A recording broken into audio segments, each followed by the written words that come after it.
Place à Jacques Mukonga Sefou du barreau de Lubumbashi sur un nouveau sujet. La neutralité est une forme de lâcheté par la positive. Mesdames, Mesdemoiselles et Messieurs, la neutralité est-elle une forme de lâcheté?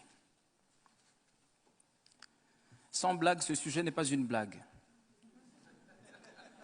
Car c'est du procès de la neutralité qu'il s'agit, procès ardu s'il en est. Aussi, il me semble que cette audience eût dû se tenir ailleurs, plutôt qu'à Lausanne, ici, sur le territoire suisse.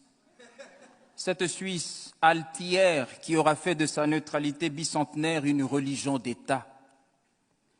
Il y aurait tout lieu d'ordonner le renvoi de juridiction pour cause de sûreté publique. Mais passons. Honorables jurés, commençons par dissiper tout malentendu sur le sujet et voyons en quoi le neutre diffère à la fois de l'éclectique et du partisan. En effet, devant une problématique donnée, le partisan assume ou la thèse ou l'antithèse. L'éclectique se situe à califourchon sur la thèse et sur l'antithèse dont il tire une synthèse, alors que le neutre, lui, se refuse de prendre parti, ni pour la thèse, ni pour l'antithèse, ni pour la synthèse, ni pour l'un, ni pour l'autre des deux antagonistes, ni pour Césaire, ni pour Senghor, ni pour Voltaire, ni pour Rousseau, ni pour ni contre l'avortement, ni pour ni contre la peine de mort. Et pour être contemporain, le neutre n'est ni pour le Grand Barça, ni pour l'autre équipe.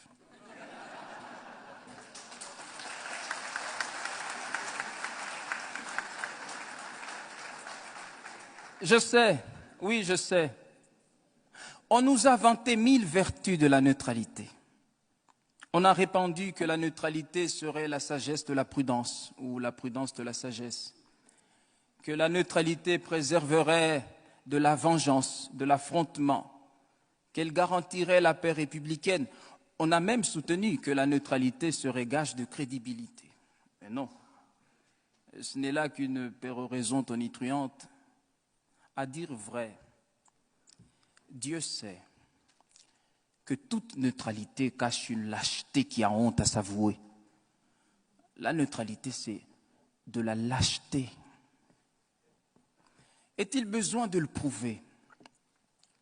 En fait, vous le savez bien autant que moi, la raison humaine est jugement et le cœur humain est parti pris. Il en résulte qu'aussitôt qu'éclairé par les données d'un débat ou d'un conflit humain, on ne peut pas ne pas prendre parti. La neutralité donc, si tant est qu'il soit possible d'être neutre, la neutralité, dis-je, n'est qu'une posture d'imposteur, adoptée pour le besoin de la cause ou pour la cause du besoin. Un leurre, une ruse. Et Pierre Billon a eu tant raison d'affirmer que la neutralité est une chose qu'on trouve dans les discours, pas dans le cœur des gens. Dès lors, si s'interdire de clamer tout haut ses convictions par peur d'en subir les conséquences n'est pas de la lâcheté, si s'interdire l'action par crainte de représailles n'est pas de la lâcheté, si, mais enfin, voir l'injustice et passer son chemin n'est pas de la lâcheté, admettez néanmoins que cela y ressemble beaucoup. Non, jamais, jamais. La neutralité n'est pas une vertu. Des individus aux États, elle reste une veulerie. Et quoi? Un ami qui a fait vœu de ne jamais prendre parti pour personne. Non, merci. Et en quoi serait-il donc mon ami, lui qui ne porterait pas sa part de mon malheur? Que la neutralité nous préserve du chaos de l'affrontement. Oui, j'entends bien. Autant heureusement qu'elle permette à l'injustice de prospérer. Voir la Shoah, l'apartheid, la ségrégation raciale, la xénophobie, l'esclavage sexuel, des avocats emprisonnés, Des millions de morts et des viols à l'est du Congo, mon pays, la République très très démocratique du Congo.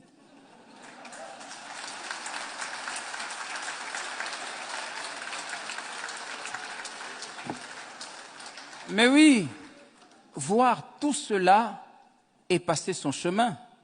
Ah oui, mais c'est cela l'héroïsme de la neutralité. Et dire que la paix perpétuelle de certains est à ce prix, comme si, au-delà de la patrie, il n'y avait pas l'humanité.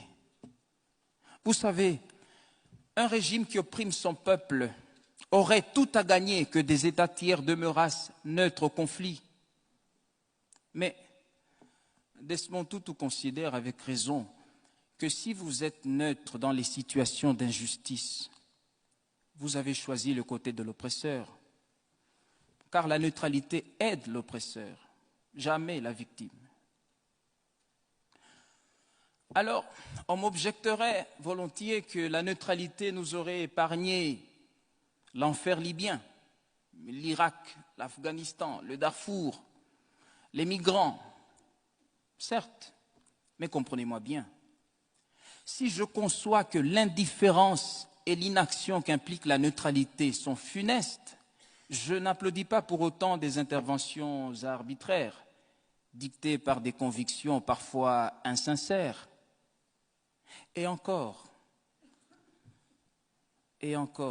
toute parturition d'un monde nouveau n'est-elle pas douloureuse? 620 000 soldats tombèrent sur le champ de bataille durant la guerre de sécession qui déchira l'Amérique de Lincoln. Mais il y avait un message de justice dans le crépitement de chaque balle tirée durant cette guerre-là. Oui, ces crépitements d'obus étaient autant de voix qui s'élevaient en chœur pour rappeler, si besoin en était encore, que tous les hommes naissent libres et égaux en dignité et en droit. Les Noirs aussi.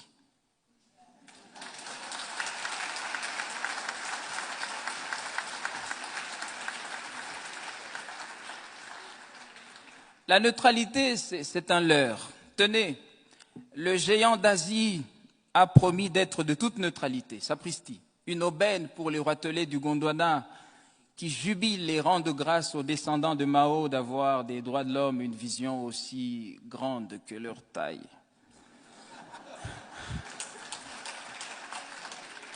Mais ne vous y méprenez pas.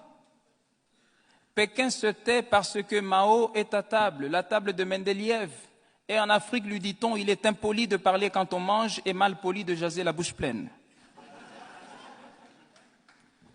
La neutralité a engendré la langue de bois, ce patois des politiques et des technocrates irrésolus, des lâches qui effraient l'opinion publique. Ils disent aux uns, vous avez raison, et aux autres, vous n'avez pas tort.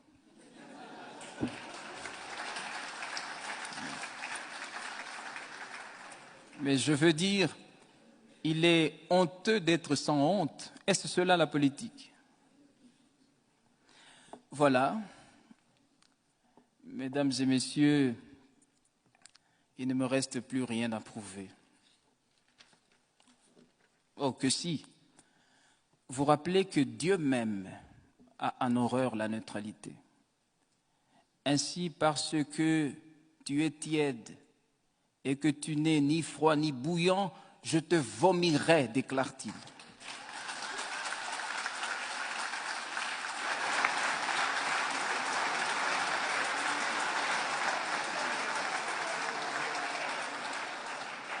Voilà, mesdames et messieurs, la preuve est faite. Maintenant, laissez-moi vous dire que j'ai un rêve. Moi aussi, bien sûr, n'ayant pas le monopole du sommeil, Martin Luther King ne peut avoir celui du rêve. J'ai fait un rêve, et mon rêve le voici. Et si ce 33e congrès de la CIB était celui de la rencontre de chaque avocat avec sa cause humaniste, l'idéal pour lequel il devrait désormais vivre et même mourir s'il le faut. Quittez la tranquillité de votre neutralité. Pour les avocats dignes de la robe qu'ils portent, disait Jacques Isorni, il n'y a que le grand combat, avec tous ses dangers et tous ses risques. Car un avocat sans histoire n'est pas un avocat. C'est tout au plus un fonctionnaire de la justice qui fait ses heures de justice et les vend le mieux qu'il peut.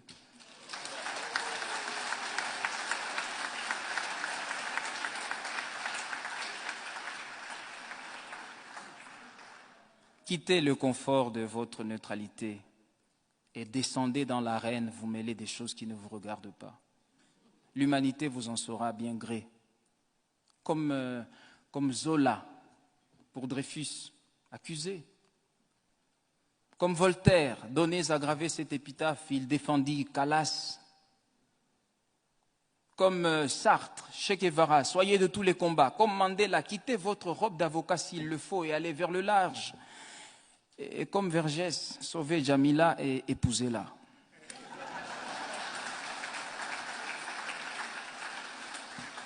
Indignez-vous, engagez-vous, car celui qui n'est pas dégoûté par ce qui est dégoûtant est encore plus dégoûtant que ceux qui ne le dégoûtent pas.